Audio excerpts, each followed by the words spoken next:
This is KCRA 3 Reports at 5 in high definition, where the news comes first. We are following two breaking stories as we begin this newscast at 5. First, a gas leak in downtown Sacramento. You are looking live at the scene. It's at 5th and T Streets, where it's all happening right now. A construction crew hit that line about 2 hours ago. You can see the gas coming out from that hole and the equipment frozen from when it struck it. Crews are on the scene. Homes and businesses nearby have all been evacuated. We'll keep following this active story, bringing the very latest as soon as we get it. But first, another breaking news story, this one happening just outside of Modesto. Highway 99 shut down in both directions right now after a deadly accident near the Carpenter Road intersection. KCRA 3's Rich Ibarra live on the scene with the latest. Adrian, right behind me is the southbound lanes of Highway 99. Now, this is just a little north of Carpenter Road. The backup is just terrible right now, and they're trying to piece it together now. Let me show you what the backup is like right now. In fact, we can turn around here, we can see the backup here. It actually goes all the way to Ripon. The traffic there is at a crawl. Now, the CHP says they're hoping to open Highway 99 again at about half an hour, sometime between 5:30 and 6. Southbound Highway 99 will again reopen, but it's also caused a slowdown as well as the northbound lanes of Highway 99. So it's a real terrible mess. Should try and avoid this. And up to this point, too, we've been streaming live video of the scene, showing what's going on and the progress they're making. Reporting live in Modesto, Rich Ibarra, KCRA 3 Reports. And back to our other breaking news, the gas leak in downtown Sacramento forcing more than a dozen families to evacuate their homes. KCRA 3's Chris Riva live at the scene. It's at 5th and T Streets with more. Chris? Natural gas is still just flowing. It is like a geyser, if you will, right behind me here at 5th and T Street. It's been going for a couple of hours now, and PG&E says it's a significant amount that is blowing into the air. If you're standing right here, we're just feet away from this pipeline that has been busted open by a construction crew. It sounds like water flowing through the pipeline and up into the air. They hope to have it out within the hour, but right now residents are concerned. Moments ago, PG&E crews were literally meeting on the other side of the yellow tape across the street. What they were doing is formulating their plan. As we mentioned, they're hoping to have this gas pipeline shut down within the hour. Best case scenario when we arrived on the scene earlier today was at about 4:45. They've already missed that deadline. They talk about the significant amounts of gas in the air. They say they're doing everything they can through evacuation to make sure that this area is as safe as possible. Once again, they're hoping to have this thing shut down within the hour. We'll keep you updated. Live in downtown Sacramento, Chris Riva, KCRA 3 Reports. All right, thank you, Chris. A very active scene out there affecting a lot of people. We'll continue to follow it, as I know you'll update it for us. That's right, and of course we have a lot more going on. We're following new developments in the killing of a Sacramento cab driver. 2 men are now in jail. They are speaking out, and KCRA 3 is learning that sheriff's detectives are right now searching for a third murder suspect. KCRA 3's Mike DeSalle has been on this story all day long digging. He starts with pictures he uncovered of the alleged gunman. Yeah, but first, Walt, more immediate news. This right here is the arrest warrant affidavit obtained by KCRA 3 that says right now sheriff's investigators are out searching for a third suspect in this murder who is on the loose. Meanwhile, our own KCRA 3 Damani Lewis, the reporter, he is inside the jail meeting face-to-face with the 2 teens already arrested in this case. More on that in a moment, but first, the new details KCRA 3 has uncovered about why this cab driver was killed. Take a look at this. This is the man they're looking for right now, Antoine Taylor. Antoine Lee Taylor, the arrest warrant affidavit for that third suspect. We understand investigators are looking for this individual right now. And because they believe this was all pre-planned, we can tell you that tomorrow, when the first 2 of these teenagers appear in court, they will be charged with special circumstances, special enhancements to the charges of murder and robbery. Meanwhile, I want to show you something new right now. Take a look. We are streaming live video right now from inside the jail. As again, KCRA 3 reporter Damani Lewis is speaking to those teenagers who are now under arrest. Stay tuned at 6 o'clock. He'll have more. But right now, you can see he is talking inside the jail with those teenagers also accused in this cab driver killing. Much more coming up tonight at 6. Live outside the Sacramento County Main Jail, I'm Mike Tassell, KCRA 3 reports. One of the suspect's dads is speaking out, pleading his son's innocence. Jonathan Hudson Sr. says he spoke with his son, Jonathan Jr., after he was arrested. Sr. just moved to Tennessee, wanted to take his son with him to keep away from Jermaine, the other suspect that was arrested. He's not a cold-blooded killer. And, you know, I've been looking on the internet and seeing my son's name plastered all over the place, so I want to make sure that people know that my son is not a cold-blooded killer. Senior says his son was there when Jermaine pulled out the gun, but ran once he saw the gun. Turning now to our Weather Plus coverage and hazy skies across Sacramento this afternoon. This is a view from our downtown sky camera. It looks a little more like LA today, for those of you familiar with we talked smog about it, and June gloom. Yeah, a little milky today. Hear more on that for the more scientific explanation. Here's Mr. Finan. Well, if you've been seeing the same thing that we've been seeing today from not just our Skycam in Sacramento, but many of the Skycams throughout the valley, what we're seeing out there is haze. It's the smoke and soot left over from some controlled burns over the last couple of days. And it isn't just in Sacramento. This is the latest air quality map. I'll tell you more about when this hazy picture will change into a cloudy picture coming up in just a couple of minutes. Mark, thanks. Within the last hour, a federal appeals court in San Francisco ruled the military should keep in place the don't ask, don't tell policy for now. KCRA 3's Sally Kidd in Washington tonight with the law, the politics, all of it, of this volatile issue.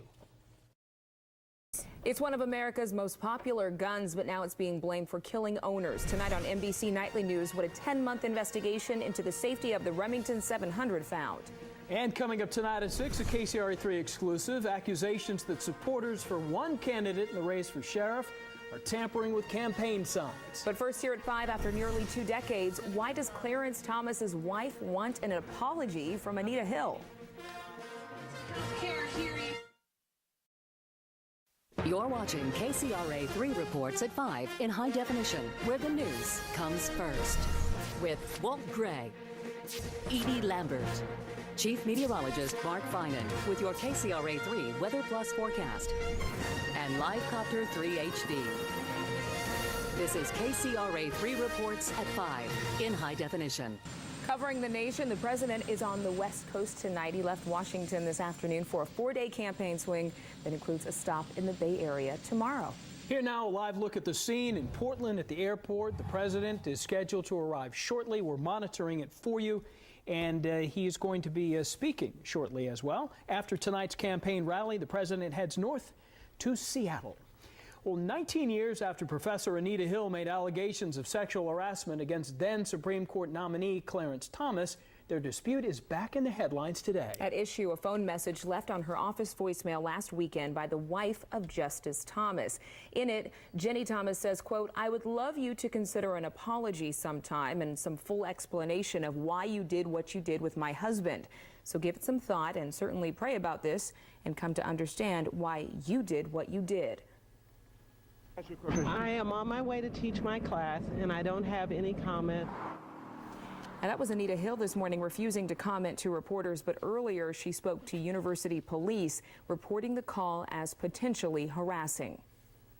I think Professor Hill in the beginning thought it was unsure what it was and thought it may have been a prank. However, after Ms. Thomas confirmed she made the call, Hill released a statement saying, quote, "I certainly thought the call was inappropriate. I have no intention of apologizing because I testified truthfully about my experience and I stand by that testimony." Now, Brandeis campus police have turned the matter over to the FBI, though there is no indication at this point that any laws have actually been broken. Officials from Justice Thomas' office say he will not comment on his wife's phone message. A Call 3 consumer alert now. Graco recalling more than 2 million strollers that pose a danger to infants. Older versions of the Quattro Tour and Metro Light strollers are being recalled because a small child can become dangerously wedged in an opening of the stroller. The recalled strollers were sold between 2000 and 2007, and complaints about them date back 5 years or more. But the Consumer Product Safety Commission says only now can it link the strangulation deaths of at least 4 infants to these strollers. CPSC went back and started looking at old cases. We did a new look at older cases and to see if there were any problems in the past. We found a pattern of incidents. Graco is now offering a repair kit for the recalled items. A wider opening on newer models of the strollers is supposed to eliminate the hazard. For more information on the models being recalled, log on to KCRA.com, click on the As Seen On section. KCRA 3 helping you get your hands on a new Droid X. I can't find mine. Do you have mine? I don't Did you have take yours. mine? I have my own. All right, well, I know. I'm not going to play with yours. You can always use two. Two winners will be randomly selected to receive a Droid X and a Verizon gift card worth $125. Here's how to enter. Check out the KCRA 3 page on Facebook, like the page, then click on sweepstakes to sign up for the contest. If you already like KCRA 3 on our main Facebook page, you can still sign up to be eligible for the giveaway. It runs through October 21st. Winners will be announced Friday during our 6 a.m. news on KCRA and our 8 a.m. news on KQCA My 58. All right, now here's KCRA 3 Weather Plus Chief Meteorologist Mark Finan looking to some changes, but down the road. We are going to be seeing some changes, and as I mentioned a couple of minutes ago, it'll also change the haze we've had in the valley today, but we are going to be seeing some clouds and some chances of rain. Let's start with how we're doing right now. Temperatures in the 70s, comfortable day, 76 degrees in Sacramento. 7-day forecast even includes the chance of those showers on Friday.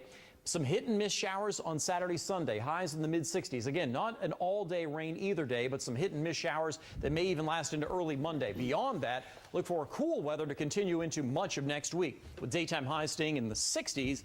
So we have been seeing some warmer weather. Remember, just last week we saw daytime highs in the 90s every day. Now we're talking about cooler weather and those shower chances too. All right, thanks, Mark. Okay. Fewer babies having babies. There's an encouraging word tonight about the number of teen moms in America. Next year at 5, why experts say we're still failing too many families and what we can do to change things. And tonight at 6, a Sacramento landmark restaurant is up for sale. How much this little burger joint with a big following will cost you.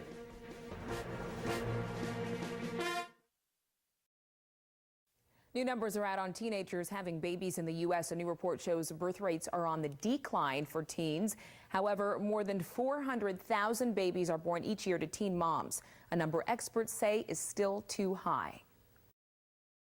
Did not study why birth rates differed among the states, but they say factors like education, income, and attitudes towards pregnancy and sex play a role. Fair enough. Back with an update on our breaking news. We'll have that for you next. We continue to follow 2 breaking news stories this evening. PG&E crews hope to have a gas leak at 5th and T Streets capped within the hour. You can actually see it coming out of the ground. Crews accidentally busted 2 natural gas pipes just after 2:30. This was during construction. At least 50 people living in the area remain evacuated. And the CHP hopes to have southbound lanes of Highway 99 in Modesto open sometime in the next 30 minutes after a fatal accident. A big rig and at least 6 cars crashed. 1 person died. The cause of this crash is under investigation. School bullies are a serious problem, but research shows bullying also happens in the workplace. KCRA 3's Tom Duhane joins us live from the KCRA 3 HD newsroom. Yeah, it actually has a name. It's called a toxic workplace, and that's where individuals are singled out for abuse. It may be verbal, name-calling, could be threats and intimidation.